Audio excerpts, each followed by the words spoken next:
Hello, everyone. I am Ben Pick, and thank you for joining me in Running to Write, where I give questionable writing advice through writing metaphors. And unlike last week, we are starting on time today. So kudos to me, I guess. And thank you, everyone, for joining me in the chat. Looks like we got self-pub with Andy, so you are awesome. And Richard started things off. Adrian is in there too. And Eloise is a new face, but welcome to the party. Whew. All right, let's get things started. After last week's talk all about vacations, we're jumping to the mundane. Specifically, how do we derive meaning from ordinary or the ordinary of our stories?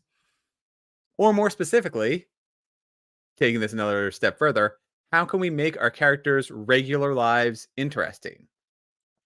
I'm certainly bored when a story provides every facet of a character's day.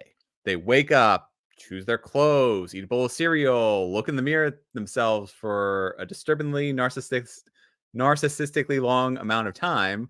Then they'll shower, get ready, go to school, go to work, whatever, drive home, go to sleep, and then they wake up and then something happens to kick off the story. Yet, without those baseline details, the plot can feel lacking. And the characters will fail to achieve their emotional peaks because we need that baseline to know where the character stands, who they are, so that way when things start heating up, we have a place to rise to, and then when the floor falls out from under them, we have a place to fall to. So knowing where that neutral area is gives us a lot of room to work with in terms of emotional roller coasters. I read stories where we are dropped into combat or an action moment and we're intended to, one, care about the characters who get little growth over the next 100,000 words, and two, understand what's going on. Because if I am getting thrown all these names of people, I don't know if they're important or not, if if let's say it's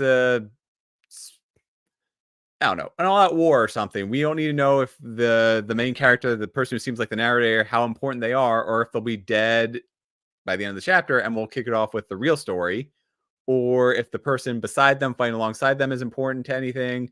There's no real context for what's going on, which feels like kind of a stutter step as we start to acclimate to the story. Worse, the characters seem to be fighting to return to the mundane when those moments were either boring or skipped over if we're dropped right into an action scene. Showing these waking up scenes provide contrast for the story to fall back on. For example, Shaun of the Dead and Last of Us devote significant time to characters' regular lives before the world ends, and they both have similar results, but they do it completely differently. However, those are quick moments to watch. They breeze right through, and unless you're really paying close attention, we'll miss a lot. I've seen Shaun of the Dead, I don't know, a dozen times at least, and I feel like I observe something new each time I watch through it. For, within 10 minutes, we can see how the same actions show the change in the world around them, or satirizes how many people go through their daily lives as zombies. Shaun of the Dead, there's little that actually changes when the neighbors become people of the undead. So how do we get our average to stick out from the usual so they don't lead to DNFs? Number one, I already gave this away, but show contrast. Jumping back to Shaun of the Dead, Shaun moves through his life like it's every day. He walks down the street, picks up food from a local gas station, market, whatever, and then drinks it there on his walk home. He'll get a coffee, whatever. He drops his change on the counter and heads home to play video games all day. When he does this again, we, the viewer, can see the destruction and zombies. He's too tired and hungover to recognize that his daily routine should be different. He should be panicking. He should be running for safety. Instead, there's neighbors on the street like they were before, but they're lumbering around. They have blood dripping from their mouths. And we, the viewer, can see car fires and all these zombies trying to eat Shaun, and we see every narrow miss. He's oblivious, and that one gives a lot of humor, but it more importantly gives contrast in that the audience has knowledge that the character doesn't yet. And this is a great mechanic when utilizing a third person omniscient point of view.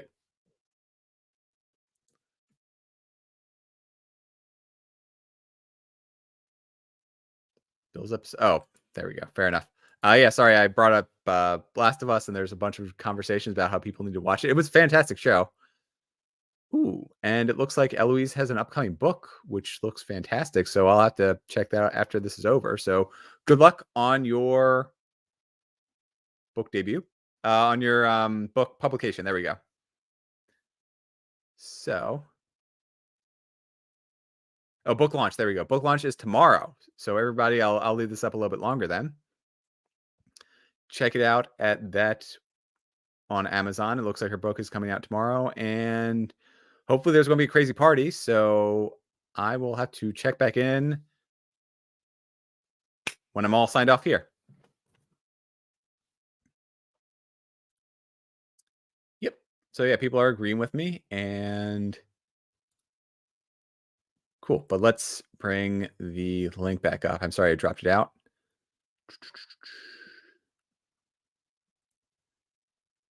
There we go. Perfect. All right. Number 2, make the characters care. My go-to solution to a lot of problems within a story is to make the characters care. Write characters who want to be in their regular lives and give them a reason to fight to return to the status quo. So they might go off on some crazy adventure when all they really want to do is go back home. I'm not saying to remove all conflicts from their normal lives. The character could be, I don't know, standard bullied at school, or be a teenager with a strained relationship with their parents, or just be bored within class. My point is to give them something to cling to. It could be a friend. It could be a desire to go back to school so they can learn to be an engineer or a doctor.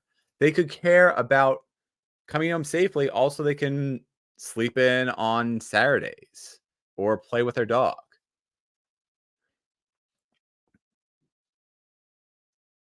That needs to be a core element of the character. So, or rather, those mundane moments, the studying in school, the playing with their dog, that should be a core element of the character. So make it meaningful and ideally relatable.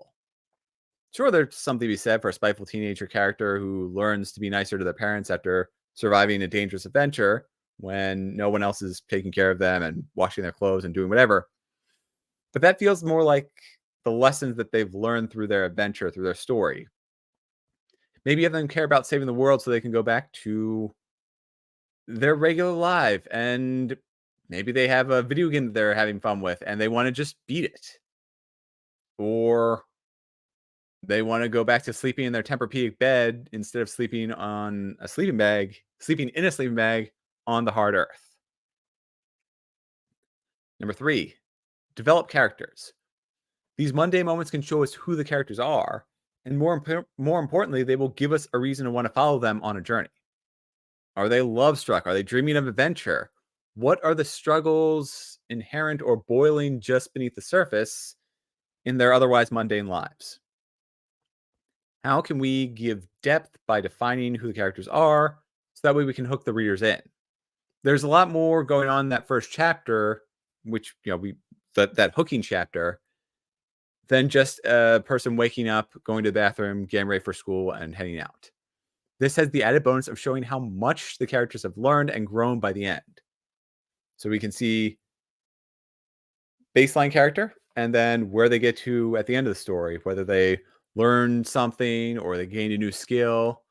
But seeing where they are at the beginning shows us how far they've advanced by everything that goes on in the story, and gives us a sense of, well, gives us as readers a sense of fulfillment and accomplishment through their actions.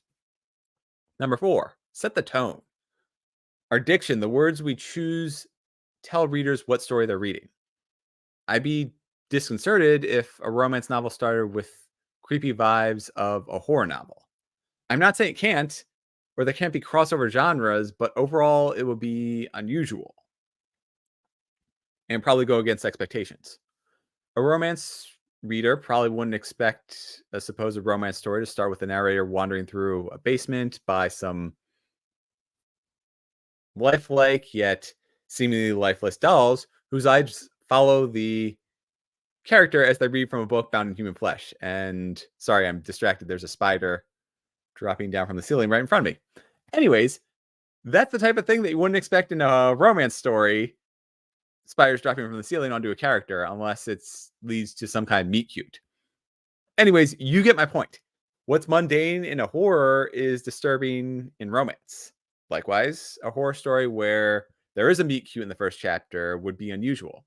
I wouldn't expect a a horror story to start with two characters bumping into each other accidentally and proceed to be awkward and nervous.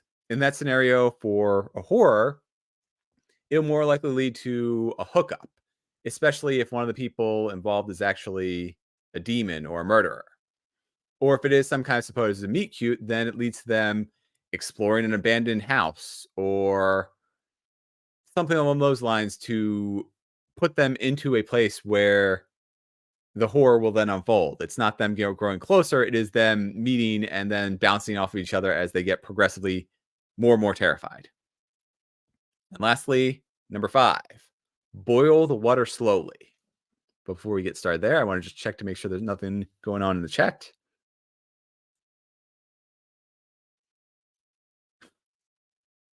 So we got some fun. Oh boy, it's a party in there. Lots of songs and yeah. Playing a new story in the initial chapters will be setting the scene of normality. Sorry, this is from Richard Holiday. I don't want to remove the Amazon link. So Richard says, I'm playing a new story in the initial chapters will be setting the scene of normality. I want the reader to think, what could possibly go wrong? Yes, absolutely. But also with some threads of intrigue and angst. Nice. Oh boy. Eloise suggests a horror romance erotica crossover where one of the dolls is the love interest. Yeah, that's certainly a thing. Um, not something I would write, but more power to you if you do.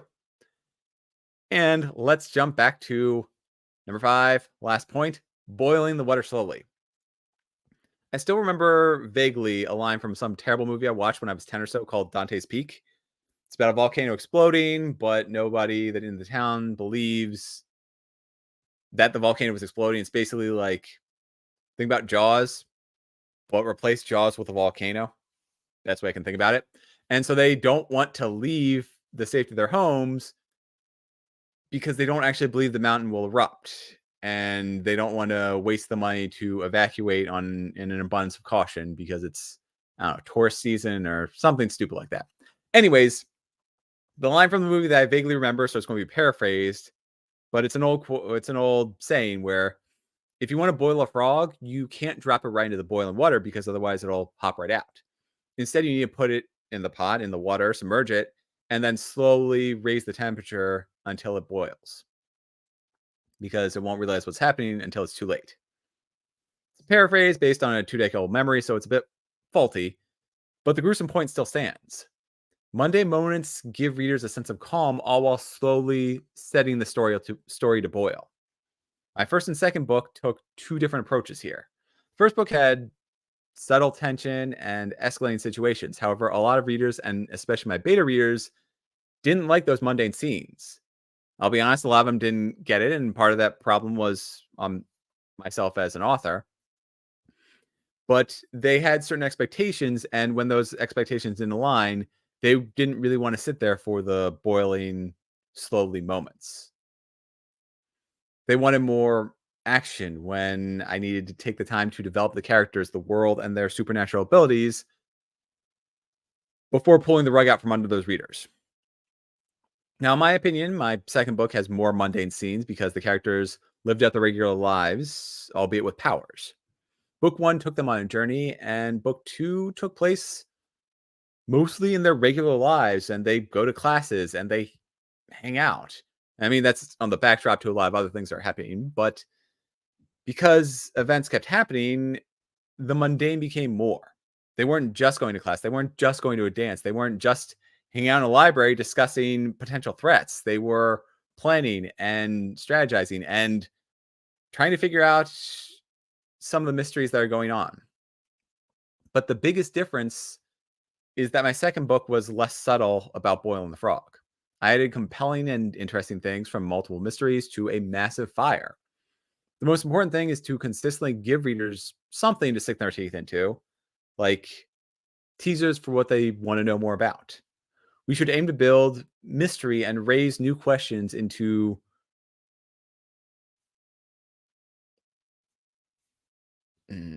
sorry. We should we should aim to build mystery and raise new questions for each one we answer. In other words, play the game yes and. So for example, is that shadowy figure a threat? Yes. And they're manipulating the main character into growing slightly different crops on the farm we've seen for the past 3 chapters as they've gone out in the field and watered the plants. Is the protagonist throwing a wrench in the villain's plan? Yes, because they're lazy and really doing a bad job of farming. Now, that's just a quick example and probably not a great one, but it shows how one question should lead to another to pull the reader along, even when it could be something that seems like a mundane activity. Obviously, when we write our stories, we should be asking more interesting questions.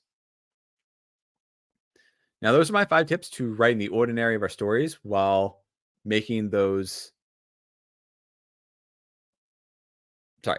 Those are my 5 tips to writing the ordinary of our stories to make extraordinary moments feel like more.